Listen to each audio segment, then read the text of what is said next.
Hello and welcome to Orchids 365. As promised to Olga Lopez, this is going to be a video dedicated to my Vanda Care. Let me remind you that I'm an outdoor grower, but I don't have a problem sharing what I do, what works, what doesn't work, because sometimes it can be helpful regardless of where you grow. I want to start out by saying that I was not really into Vandas at the beginning of orchid growing. Dendrobiums, Cattleyas, an occasional phal here and there. I really didn't think that I had what it took to get these to rebloom and thrive and grow. And boy, was I wrong. So I wanted to start with that comment because I feel that sometimes you need to hear that. Things that may seem impossible are not. You just have to start, right? Somewhere. And probably a few Vandas died at the beginning along the way, but hey, trial and error. We will grow together, and this is a no judging zone. We are not perfect. We are growers, and we work together to help each other out. Trials and tribulations, and it's all good. All right, so with that being said, I started off with this beauty, my Banjong V Violeta, because this is the second time I get her to rebloom, and I am so proud of myself. And this is one of my favorite because I love the bluish tone Vandas. Look at her.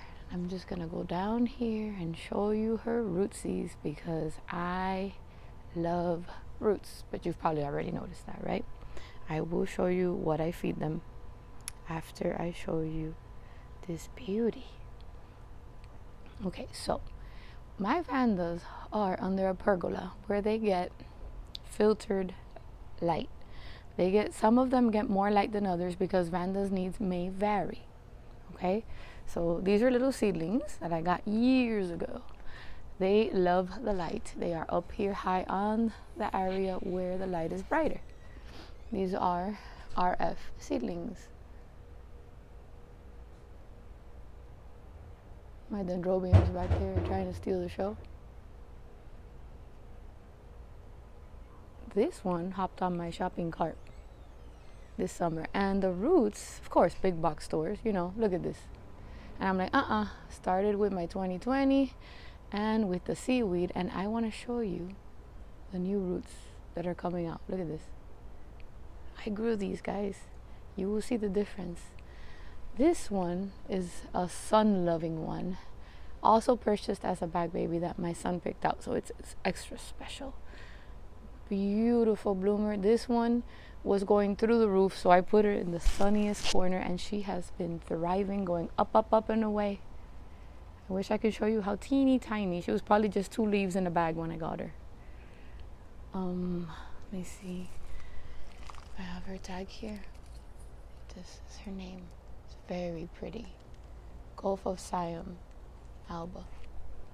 Okay. I have another Banjong. She did have a little fungus. I got rid of it. And when I got her, she was pretty much in rough shape too. She's growing new leaves. She's growing better roots. And I was never this confident where I would nurture Vandas back to health. So I've come a long way, guys. Now, this is controversial. Spanish moss. Right? I was given a piece that looked like that. Now look how it has spread. After we finally started getting rain at the beginning of June, I started seeing signs of something that seems fungal, according to my Google.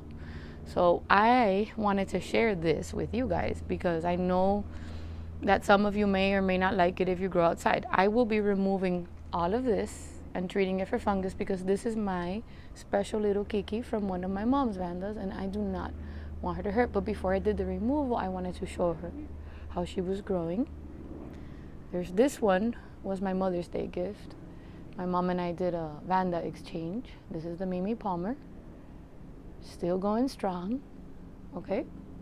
Here is one rescue Vanda. Now she has a whole lot of moss on her, yet she is not stressing. She has a bunch of kikis, guys. She has not bloomed because obviously she's using all of her energy. Those have been there for over 6 months, and I'm still debating whether or not to leave them, remove them. I have no idea what to do.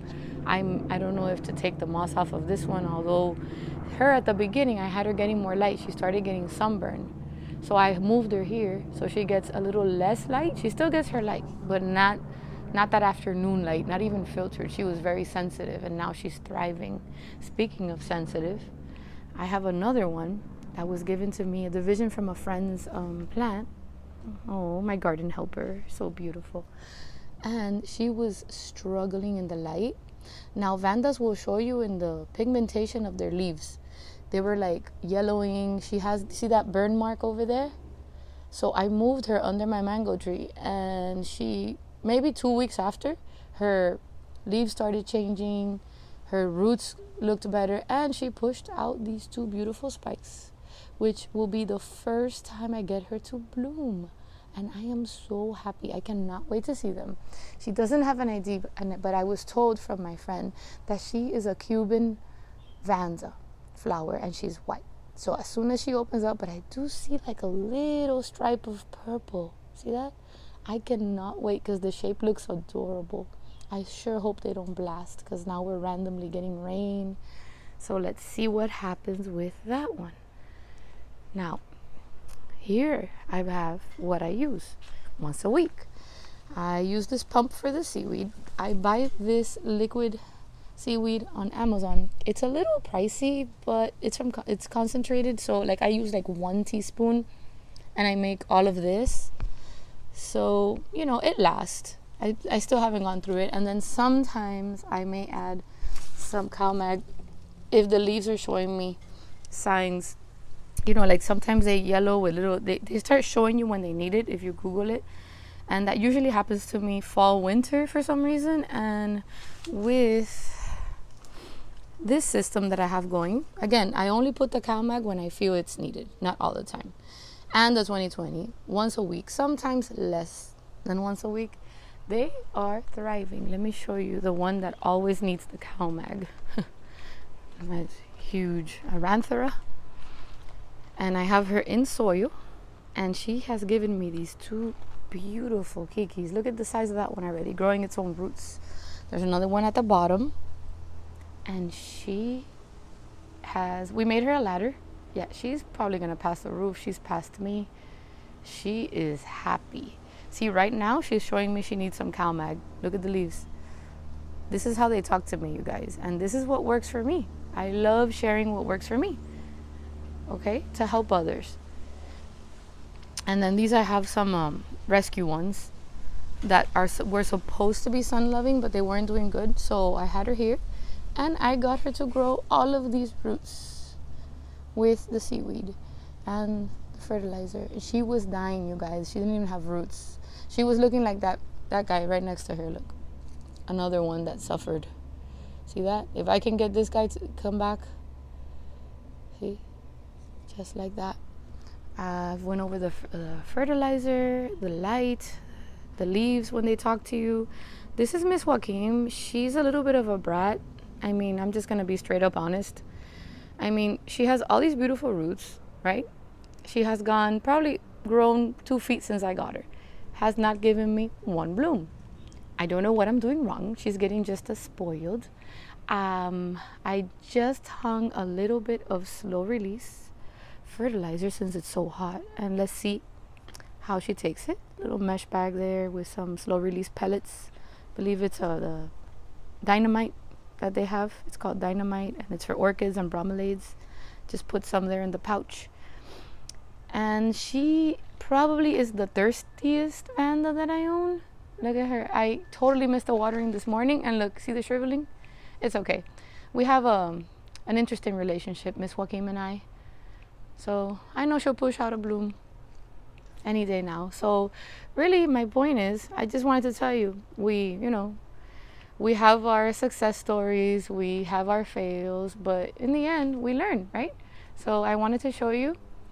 Now, the blooms, they blasted a bunch of buds. Usually she's like, look, you see all those spikes? Year round. Look how many spikes she's had. But, oh, and my Tango Fire, she did quite the show. Most of you probably saw her on her way out. This one is another I'm so excited about the Coalescence Blue. I bought this for my birthday last year. It'll be my birthday soon. I believe in like 9 days. And I have my first spikes. You guys, I don't even want to get too excited. But wouldn't that be a treat? Huh?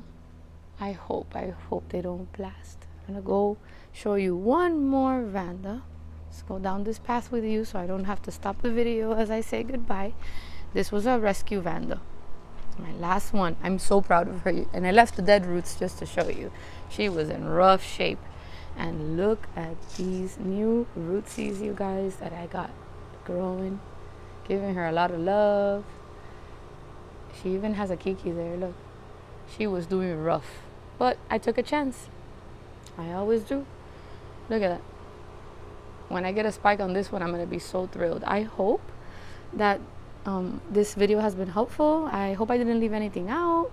I'm welcome to suggestions and comments, because remember, we're here to grow together. And Olga, I hope you enjoyed this video. I hope I've answered your question.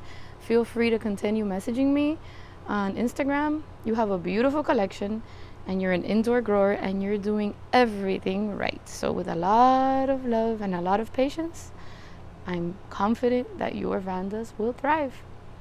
Thank you. Be kind. Let's grow together. Bye.